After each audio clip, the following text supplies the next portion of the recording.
የፖሊዮ በሽታን ለማጥፋት እንደ ሀገር የፖሊዮ ክትባት ዘመቻ ይካሄዳል። እድሜያቸው ከ5 ዓመት በታች ለሆኑ ህጻናት የሚሰጡ ክትባቶች በሽታን ከመከላከልና ወረርሽኝ እንዳይከሰት ከማድረግ አኳያ የራሳቸው የሆነ ጠቀሜታ አላቸው። ክትባትን በተገቢው ለህጻናት ተደራሽ ማድረግ የቀጣይ ትውልድን ጤና መገንባት ነው። የማዕከላዊ ኢትዮጵያ ክልል ጤና ቢሮ ምክትል ኃላፊ አቶ አሸናፊ ጴጥሮስ በሰጡት ጋዜጣዊ መግለጫ ከመጋቢት 18 እስከ 21 በክልሉ ለሚደረገው የቤት ለቤት የፖሊዮ ክትባት ዘመቻ አስፈላጊው ግብዓት ተዘጋጅቷል ብለዋል። እንደ ክልል ጤና ቢሮ በርካታ ዝግጅቶች ተደርገዋል። ቴክኒካል ቲሞች በየደረጃው ከህብረተሰብ ጤና ኢንስቲትዩት ጋር በመሆን እንዲቋቋም ተደርጓል። ግብዓቶች እንዲደርሱ ተደርጓል።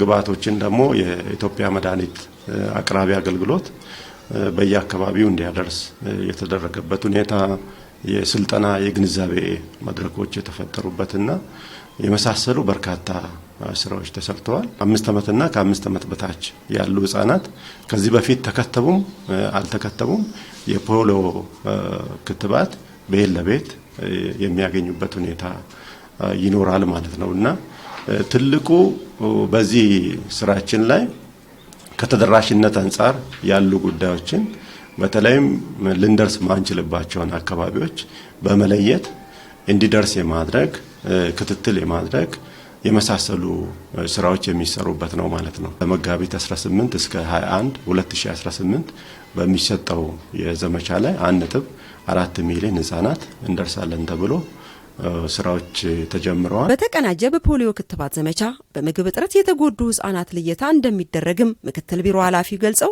በዘላቂ የጤና ልማት የህጻናትን የሞት ምጣኔ ለመቀነስም እንደሚሰራ ተናግረዋል። ያው ሀገራችን ዘላቂ የጤና ልማት ግብ ላይ ከ5 ዓመት በታች ያሉ ህጻናትን 25 ከ1 ሺህ እናደርሳለን ተብሎ ነው የሞት ምጣኔ እየተሰራ ያለው 2030 ላይ ማለት ነው። የጨቅላ ህጻናት የምንለውን ደግሞ 12 ከ1 ሺህ የሞት ምጣኔ እናደርሳለን ተብሎ ነው እየተሰራ ያለው። ይሄ ስራ እንዲሳካ ክትባት የሚያደርገው አስተዋጽኦ በጣም የጎላ እንደሆነ እንመለከታለን። የክትባት ስራዎቻችንን ጥራት እንዲኖራቸው ከማድረግ አንጻር ተደራሽነት እንዲኖር ከማድረግ አንጻር እየተሰራ ያለው በተለይም በምግብ እጥረት ምክንያት የሚጎዱ ህጻናት እንዳይኖሩ የልየታ ስራ የሚያጠቡና ነፍሰ ጡር እናቶችንም ከምግብ እጥረት አንጻር እንዳይጎዱ ከለየን በኋላ ከተቋማት ጋር የማስተሳሰር ስራዎችን ጎን ለጎን እየሰራን ቆልማማ ግረው መለየት ከንፈርና የላንቃ ስንጥቃቶችን ለይቶ የህክምና አገልግሎት እንዲያገኙ የማድረግ ስራዎችን መስራት ያስፈልጋል። የክልሉ ጤና ቢሮ የህብረተሰብ ጤና ኢንስቲትዩት ዋና ዳይሬክተር አቶ ማሙሽ ሁሴን በበኩላቸው በክትባት ጥራት ችግርና በተደራሽነት ጉድለት ምክንያት የሚከሰተውን የፖሊዮ በሽታ ለመከላከል የቤት ለቤት ቅኝት እንደሚደረግም ገልጸዋል። በተፈጥሮ ምክንያት የሚመጣውን የልጅነት ልምሻ ብናስቆምም ቀደም እንዳስቀመጥኩት የክትባት ጥራት ችግር ስላለ የተደራሽነት ችግር ስላለ በሀገር ደረጃ አሁንም የፖሊዮ በሽታ የልጅነት ልምሻት በሽታ ስጋት ነው። ከዚህ ጋር በተያያዘ በሚደረገው የቤት ለቤት ቅኝት እንደ ሀገር በ8 ክልሎች በሽታው ተገኝቷል። ከጥር 2016 ጀምሮ ሪፖርት ተደርጓል። ይህንን በሽታ ለማጥፋትና የኛ ክልል ስጋት እንዳይሆን ከመደበኛ ክትባት ስራ በተጨማሪ በዘመቻ የፖሊዮ ክትባትን መስጠት አስፈላጊ መሆኑ ተወስኗል ማለት ነው።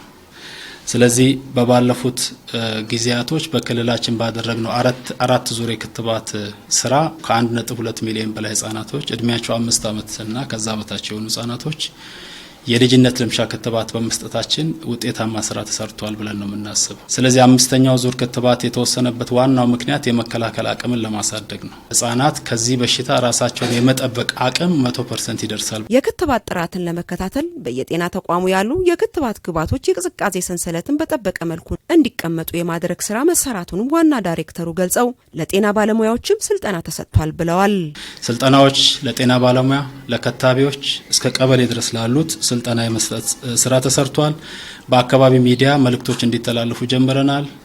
የኦዲዮ ስፖቶች በሚዲያ እንዲተላለፉ እያደረግን ነው። ዛሬ ደግሞ በእናንተ ደረጃ እንደዚህ አይነት ብሪፍ ስናደርግ ተጨማሪ በክልሉ ያሉ ሚዲያዎች ይሄንን ስራ ያግዛሉ ብለን እንጠብቃለን።